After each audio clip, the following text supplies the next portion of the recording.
Here's one thing that I can say with full certainty having seen this movie. You might have just witnessed maybe the biggest and most expensive Voss commercial of all time. You don't know what I mean by that right now, but when you see the movie, you'll know exactly where that's coming from. Let's dive into it.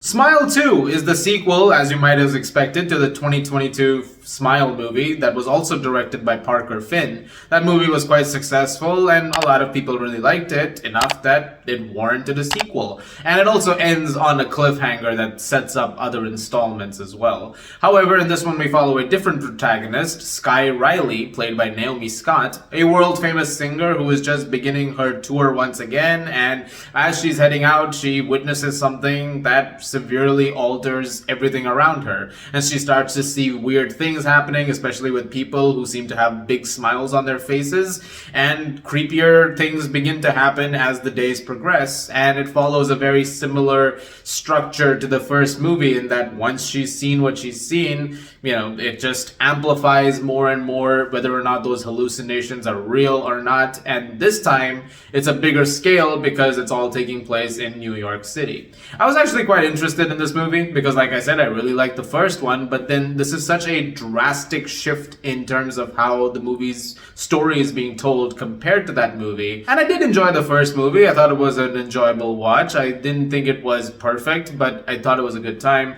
I don't know if I liked it as much as my review stated in the first time. Like, I think it's lowered a little bit, but it's still a solid watch. However, the reason I mention that is because I think Smile 2 is way better than that. I think this is a notch above in every single respect. And it's rare to say that about a horror sequel of any kind because most of the time when there's an announcement of a second horror movie, like, anytime there's a sequel to a very solid first movie, you're like, oh man, sequels are where you mess up. But where I think Smile 2 succeeds is in trying not to be like the first one at all. It's not trying to do the exact same thing. It's not trying to, use the same tricks. Sometimes it does. I would say those are the moments of the movie that were, the least surprising. But every now and then it would try something very different with what it was doing, and it excelled in those moments. And thankfully there's a lot of that, and it makes Smile 2 a very entertaining viewing. And it has a commanding performance from Naomi Scott at the center of it. I've seen her in a lot of stuff over the years. I mean, when you go back to, I think, 2017, the first time I saw her was in Power Rangers.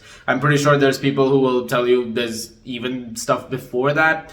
But I thought she was great in that movie, and I thought, well, if she's in more stuff, she's probably going to end up being the best part of it. You see that skill over there of what she can do in a performance. And every time I've seen her in a movie or anything since, she's usually been the standout.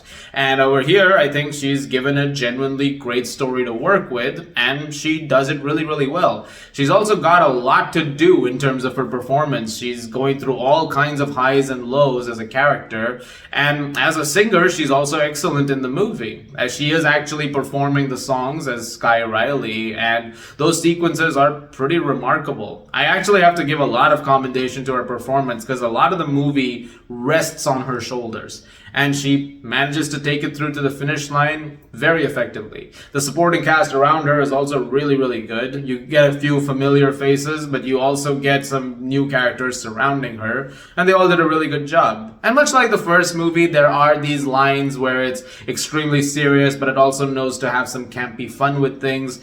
That is something that is in Smile 2 quite a bit. There are moments where it's incredibly terrifying, and then it'll be followed up by a line or two with a character where you're genuinely chuckling at what they're saying.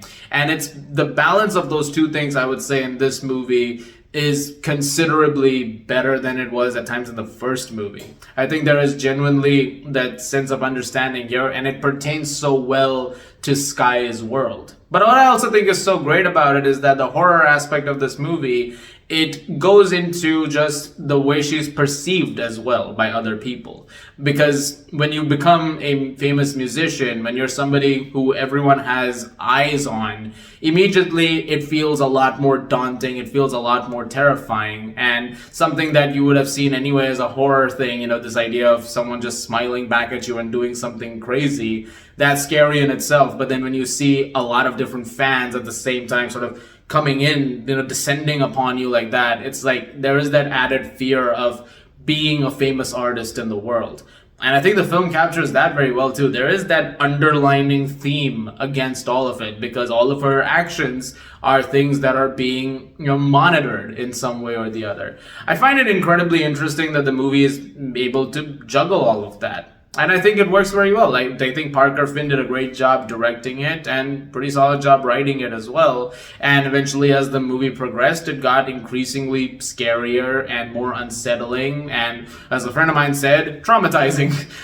There are definitely moments in here that do stick with you after the credits have rolled. Also, terrific sound design. This movie sounds incredible. So if you go see it in theaters, which I highly recommend you do, the speakers in our place were like rattling the place at times. It was genuinely great. So worth it just for that particular aspect too. On a technical level, the movie works really well. Where I would say it does falter is something that I mentioned earlier, which is that it does sometimes play the same tricks as the first movie. And whenever that happens, it does take away from a bit of the suspense. Like certain scenes are structured in a way where you're like, yeah, that's kind of like how it happened in the first movie. It is a chain reaction, so I guess that makes sense. But at the same time, there were a few surprising moments in the movie that worked really well. And so whenever there was a little bit of a repetition of something, which was a similar image maybe, you saw that and you kind of went, I think I know where this is going. Does that mean the images are less,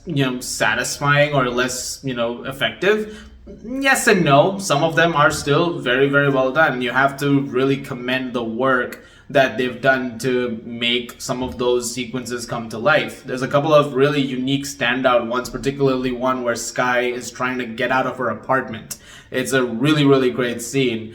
But at the end of the day, I still think despite a few of those things, I really enjoyed Smile 2. I thought it was a really good sequel, and if they decide to do another one after this, go for it. I'm curious to see how that'll turn out.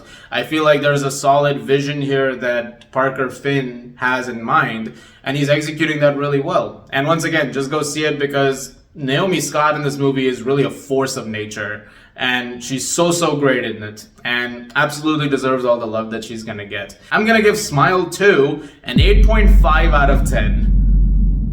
I think I gave that to the first movie, which was a little high maybe. When I look back on it, like I said, I think maybe I went a bit much, but I think at this point, I definitely cement this. Like, this is genuinely that good. Guys, thank you very much for watching. Look forward to more videos very, very soon. Let me know what you guys think of Smile 2 when you go see it. As always, if you like this, please do subscribe, and I'll see you guys at the movies.